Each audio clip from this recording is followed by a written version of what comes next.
They're feeding the fish.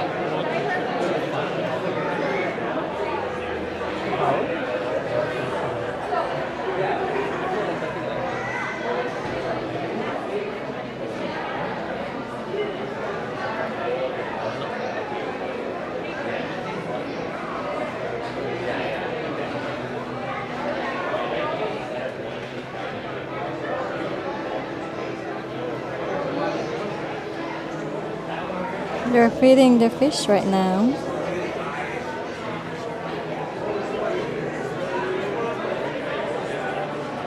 You see the diver up there?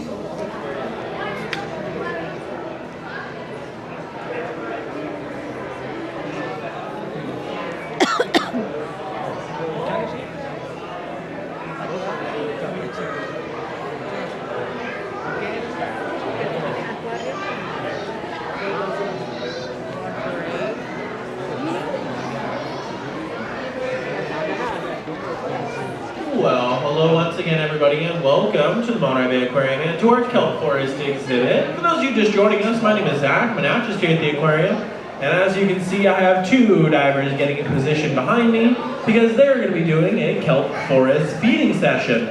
Now I have two divers because not only is it best to dive with a buddy, we have a lot of different mammals to feed inside this exhibit. So they're going to take each different role. Virginia here is going to be doing a broadcast feed style feeding, which means that she's going to be tossing food throughout the exhibit. Whoever's hungry is going to come by and grab a bite to eat.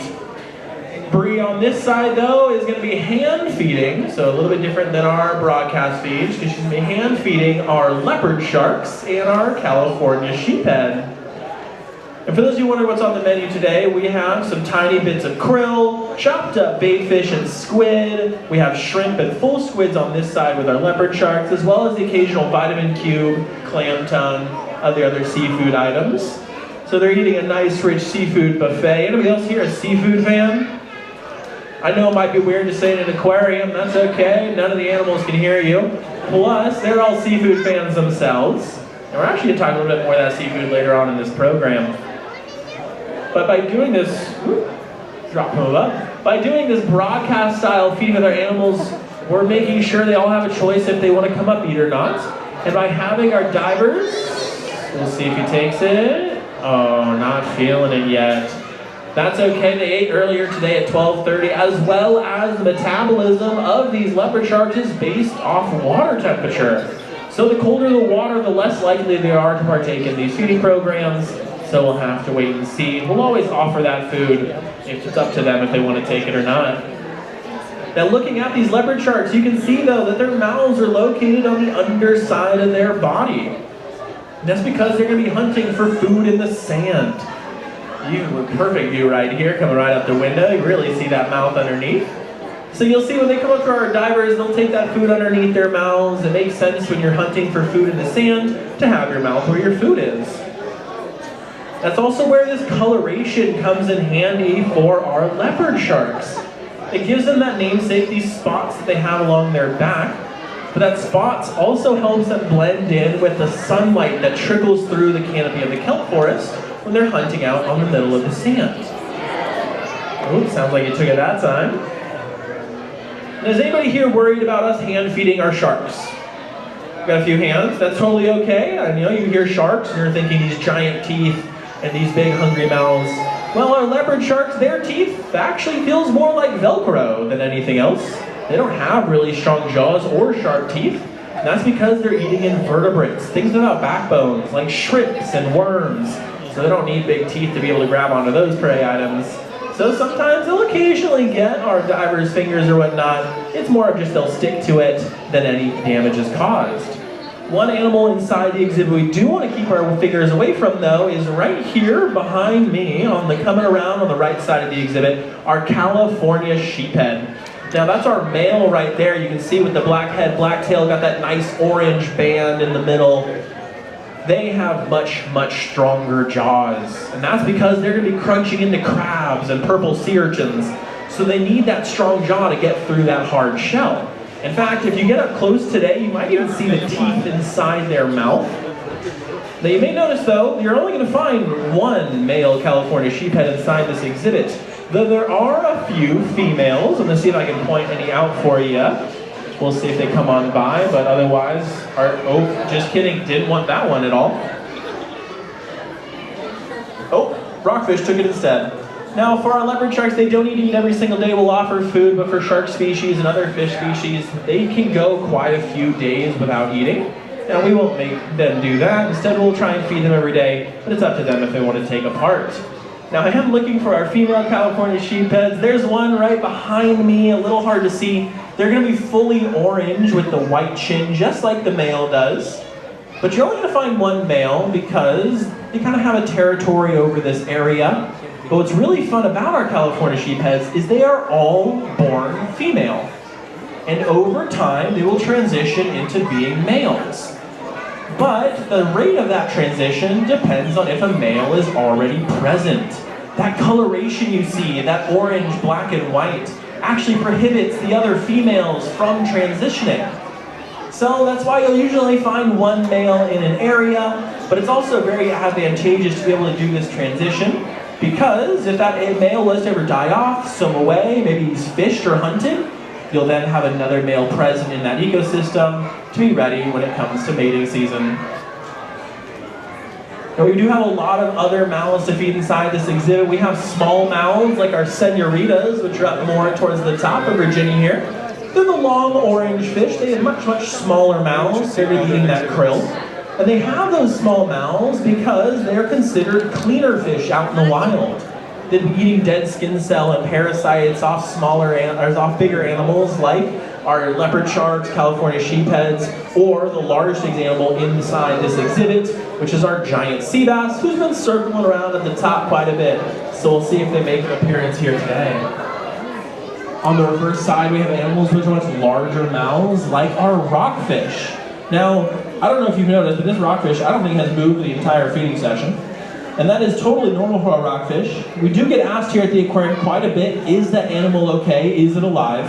Yes, they are. They just don't move too much throughout the day, and that's because they are ambush predators. They're going to be waiting for food to swim on in front of them before they lunge out and grab it. So for any of the rockfish, like the one on the left side here hanging out in the kelp, you're really not going to see them move too much. But they have much larger mouths, so much so that when they open it wide, it actually pulls in water and their prey in a vacuum. That way they can gulp it down in one bite. So for any of the food items that are drifting down from our sharks, like the one that just refuses to eat any bait fish today, you'll see that our rockfish are going to help with that cleanup, absolutely. Our rockfish are very amazing because we have about 40 species of rockfish here at the aquarium, and their lifespans range pretty heavily. Some of them can live into their 20s, some of them into their 50s. Some of our rockfish species can live up to 100 years old. And when you're living into 100 years old, usually you'll reproduce later in life. So it's very important that we're very mindful of the different fish species that we're eating out in the restaurants and our grocery stores, because some of them need a lot longer to live to be able to help reproduce their populations.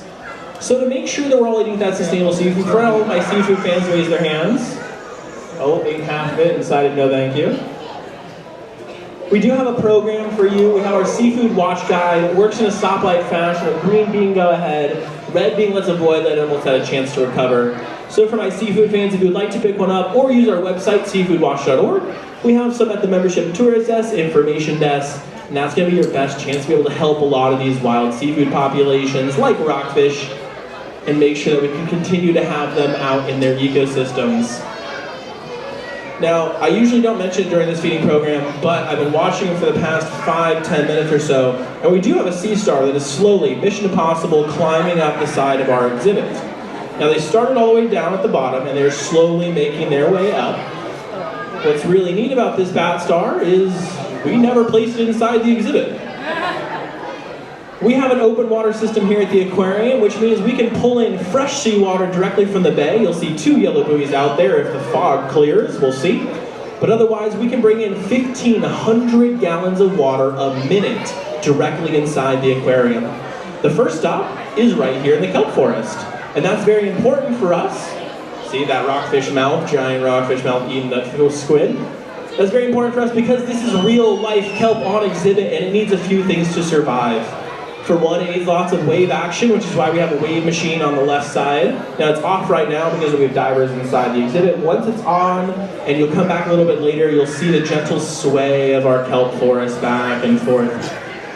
Our kelp also needs lots of sunlight, which is why this exhibit is completely open at the top. Now, we are in Monterey, and the sun can be on and off, but for the most part, it does get lots of sun. And it needs fresh nutrients. And what better place to get those nutrients than from the bay? So by having this open water system, we're bringing in all the nutrients our kelp forest needs, and in that comes lots of forms of life. So for a lot of these algae, the bat star, the sea cucumber back there, we never placed those animals on exhibit. They simply came through our intake pipes and have made their homes here inside the aquarium. Really gives our exhibits their lush and natural feel. Now, looks like our giant sea bass is not going to be coming down today. That's A-okay, because we're actually not going to feed them during this feeding program at all. They are fed in a separate manner. They have a special target training they'll do with other divers. That's right, that is a trained animal here at the aquarium. And that way we can measure their growth rates. Now, if you're looking up top, especially people on the second floor, you can see them coming by your window right now, but hopefully they'll come by a little bit sooner. That giant sea bass up at the top, I'll give him a second to make his way into view a little bit. For those you can see definitely on the second floor, probably a great view of our giant sea bass. That animal is not full grown, not even halfway. This animal right here is probably around 18 to 20 years old and about 170, 180 pounds. Giant sea bass can live into their 70s and get up to 500 pounds. So they still have quite a ways to go. The largest one we have here at the aquarium is 35 years old, 270 pounds. They're right around the corner in Monterey Habitats, where you'll find 3 other giant sea bass as well. So we're caring very heavily for how fast they're eating, which is why we'll do separate trainings for our giant sea bass.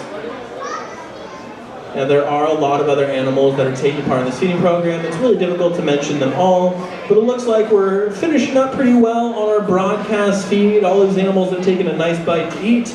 And the ones at the bottom, like our halibuts and flatfish, some of our wolf eels are down at the bottom of the exhibit as well, will help clean up any of those feeds. Otherwise, folks, I'm going to hop off mic here, so I want to thank you for joining us. Once again, my name is Zach. If you have any questions, come on up. You can interact with our divers as well, take pictures with them. But if we are moving along, I want to thank you for joining us today at the Monterey Bay Aquarium. Have a good one, folks.